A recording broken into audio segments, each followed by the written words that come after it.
What's going on, everybody? It's the Hook Cam back again with another film breakdown. I'm going to be taking a look today at the trade that went down last night between the Detroit Lions and the LA Rams. Matt Stafford on his way out to LA, Jared Goff, 2 first-round picks and a third-round pick in this year's draft. Heading back to Detroit, the 2 first-round picks were not for this year's draft. Don't want to get that confused. The third-rounder was. I'm going to make a separate video about how I feel about this trade for Detroit. Very briefly, I think this is a step in the right direction for that franchise. I think it's a great trade for them. And to be honest, I think it's a really good trade for the LA Rams as well. I think that this is a smart trade to make, especially when you think about the combination of, Sean McVay and that coaching staff mixed with a guy like Matt Stafford. You open up a lot of doors that you didn't necessarily have with Jared Goff. So we're going to dive into all of that in just a second. Really quickly, though, if you haven't already, if you could hit that like button, hit that subscribe button to my channel, The Hook Cam, as well as to Jackson Kruger Sports. That would mean the world to both of us. All right, let's dive into a little bit of Matt Stafford film. And this, I'm going to do a little bit of film breakdown, and then at the same time, I'll, say my thoughts about this trade in general. Okay. The thing with Matt Stafford is that he has been an insanely talented quarterback for the last however many years up in Detroit, and it hasn't gotten the publicity simply because he's up in Detroit. And any Lions fan will tell you that. And that fan base is kind of split on, whether they like or don't like Matt Stafford. Stuff that he does like this is absolutely insane, that will fly under the radar in every mainstream market and everything, right? But in a play like this, okay, it looks to me like from this angle and from Stafford's angle as well, we're dropping into basically a Tampa 2, right? So he's going to work in front of 3, which is Amendola. Amendola's running a hunt route right into the middle of the field at the sticks, though. This is on 3rd down, okay? He runs that thing. He shuts it down. Backer's trying to locate. Amendola's going to work this way, and Stafford's going to launch this ball, and it's right on the money to Danny Amendola. That thing's on an absolute frozen rope. That's on a line. Okay, but what I think is so impressive about Stafford is look at his mobility in the pocket. Okay, we step back, we hit our back foot, we're stepping up into the pocket, slide to our left. I mean, everything about this is absolutely insane. If you're a quarterbacks coach, you love this. I would imagine. I'm not a quarterbacks guru, but love the fact that he's got 2 hands on the football. He's stepping up, he's finding space in the pocket, sliding to his left, eyes downfield the whole time. I mean, he does a lot of things right for the Detroit Lions, and as unfortunate as it is, he just isn't in the best spot, or wasn't in the best spot. And when you look at his film, what can he do? What does he bring to the field? I mean, it's obvious that this kid has every bit of arm talent you could need. On top of that, his upstairs is phenomenal. He's an excellent thinker on the football field. The Chicago Bears here are bringing pressure from just about everywhere in this situation, okay? You really wish that you would slide your protection to the right. However, I understand why they don't do that in this situation. They have their back coming across right here. We're getting pressure from just about everywhere. And whenever you bring 2 to the side of the back, there's always going to be 1 guy free. A lot of other quarterbacks are scared right now. And scared is a figurative term, but a lot of other quarterbacks are losing their minds right now, right? We got heat coming down the pipe. We got to get rid of this thing. Stafford just hits us hot. Really easy. Nice and simple. Hit your hot, find that open space, get upfield, give me yards. And he's done this for the past 7 years in Detroit. And it's not that nobody knew about it, but in a weird way, nobody wanted to pay attention to it. And he's got great weapons, right? He's got the Kenny Galladay's, he's got Marvin Jones, he's got TJ Hawkinson. That's an outstanding cast, absolutely. But that's a cast that has been built, and it's kind of been built around him, but it hasn't had the other pieces as far as the defense goes and as far as coaching has gone, right? We all know about the coaching woes up in Detroit. But I can guarantee you this, Matt Stafford was not the problem in Detroit. Never has been, never was. I would say never will be, but obviously he's going to LA now. So we look at some of the similarities between this LA Rams offense and this Detroit Lions offense, right? And obviously there's going to be a lot of things that are different. But if you watch the Rams, you know that a heavy portion of their game is predicated off of this play action. And if it's predicated off of this play action, that means a couple of things, right? Number 1, this dude has to be somewhat mobile. Okay, not necessarily on this play. He's just going and faking that handoff and then stepping up into the pocket, right? Not too deep because we're getting pressure. But again, you have to be a little bit mobile, especially with McVay. He likes to roll guys out. He likes to have guys underneath on flats.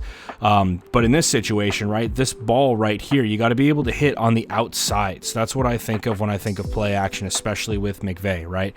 You're constantly going to be rolling out. You're constantly going to be looking to hit dudes on the outside of hashes, on the outside of the numbers, right? Kind of on the edges of that defense, but not edges in terms of offensive line. I'm talking edges like outside the numbers down here. So we look at this play, right? We had, I believe, 2 tight ends in this formation. If I bring this thing back to the start, I can tell you for sure. Yeah, we had 12. We got 12 personnel. So we got this kid working out to the flat. We got this dude running a corner. That's Hawkinson, and then we got him running a clear out, right? Well, he hits this ball on the money on this corner, and again, yes, he's open. This is just me kind of throwing together some clips so I can show you how he fits in and how he has run some of the stuff that McVay likes to run down there in LA. Now, he hasn't necessarily been as mobile in terms of his rolling out, right? And in terms of him, getting all the way outside the pocket, but that's not going to be a problem for him. The dude's been in the league for 9 years. That's literally not an issue. And when he is moving, right, and I put this clip in here almost specifically for this, timed up perfectly, he has no problem being able to step up in the pocket, move to his right or left, and throw balls on the right. I mean, this ball is a dime. This ball is an absolute dime that we're going to see, right? And all that we see here, and again, I know it's not off of play action, but just the fact that he's getting movement and throwing this ball is really what I want to show you. Okay, so we're going to work upfield here with our 2 defensive ends, and they're going to end up running by the quarterback, right? Now, good quarterbacks are going to step up into the pocket. They're not going to kill this play, right? Step up into the pocket, find that space, find that soft spot, exactly what we do. Okay, eyes downfield, love that. Both hands on the football, love that. Replace those feet, right? He doesn't really need to because he's so damn athletic throwing this football. But like I said, stepping up into the pocket, getting his eyes downfield. I mean, that thing's an absolute dart he's throwing to, I believe, Marvin Hall on this thing. But just an outstanding job from Stafford. And like I said, he does this day in and day out in Detroit. And, one of the bigger things that I really liked about him was how he works upstairs. And this is a great example of that, right? We got a 3rd and 2 right here. And what we get, essentially what we end up hitting is this wheel. Okay, but it's not the first thing he wants to hit. You can see him. He wants to hit this 2 receiver side initially, probably because we got off coverage and it's 3rd and short, right? So you need an out breaking route. You need one right now. This receiver ends up breaking inside. He might have a choice route where he could break this thing to the outside or to the inside. He breaks it inside. Stafford doesn't like that. So he comes back here. We got basically a mini pick. We had 3 receivers at the bottom. We ran a pick right here. We were working upfield with number 2 or 3, I believe. And then we got Amendola on this wheel. He comes back to the wheel, man. This thing's late, but it's perfect. It's on the money. It's ready to roll. And like I said, he's a pillar of consistency in a franchise that lacks that so much.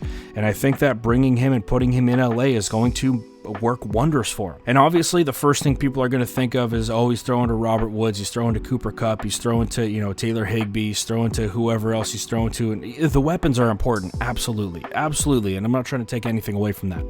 But the fact that he's with a competent coaching staff right now, the fact that he's on a team with a corner of the caliber of Jalen Ramsey and a defensive lineman the caliber of Aaron Donald, and with a defense that can actually put together a game, Stafford's going to put up insane numbers next year.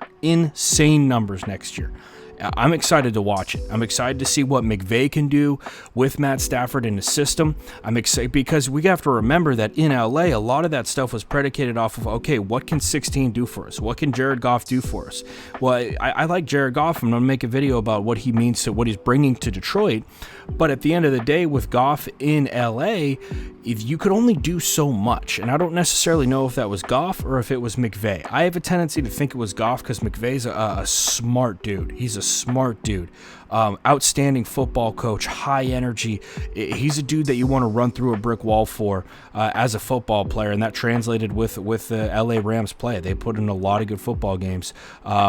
And I think that a lot of it comes from McVay, but I'm kind of straying from the point. Bottom line is the fact that Stafford's in a spot now with a competent defense, with a head coach who knows what he's doing, and with an offense who can get the job done. And like we say, with LA, they stretch the field so much. They stretch it horizontally, they stretch it vertically, but you can even do more now with Matt Stafford. You can even target where you're targeting that football is different now with Stafford as opposed to Goff. With Goff, it was your very standard 3 levels. levels. You have your deep threat, you have your middle of the field guy, and then you have your check down. That was their whole offense. Now with Stafford, with his arm talent, you can do a plethora of things now and really not have a problem with it because his arm talent's so damn good. So anyway, guys, that's really all I got for this day. I think Stafford's going to have an absolute year next year in LA. I'm excited to see him. I'm located down here, so it'll be cool to see how this area of the country responds to Matt Stafford. I think that everybody's going to be welcoming him with open arms. I'm sure that they're all wishing Jared Goff the best, too, up in Detroit. I think that he'll end up doing well, too, and I'll get into that in another video. However, if you haven't already, if you could hit that like button, hit that subscribe button to my channel, The Hook Cam, as well as the Jackson Cougar Sports. That would mean the world to both of us. There's going to be a lot more content coming out soon, folks. Hope you guys are subscribed, buckled in, and ready to go. That's all I got for you guys today. Oh, make sure to check out my podcast. I'm dropping a podcast now, so that'll be cool for you guys to check out. But anyway, guys, that's all I got for you today. Make sure we're staying safe, washing those hands, and I'll see you next time.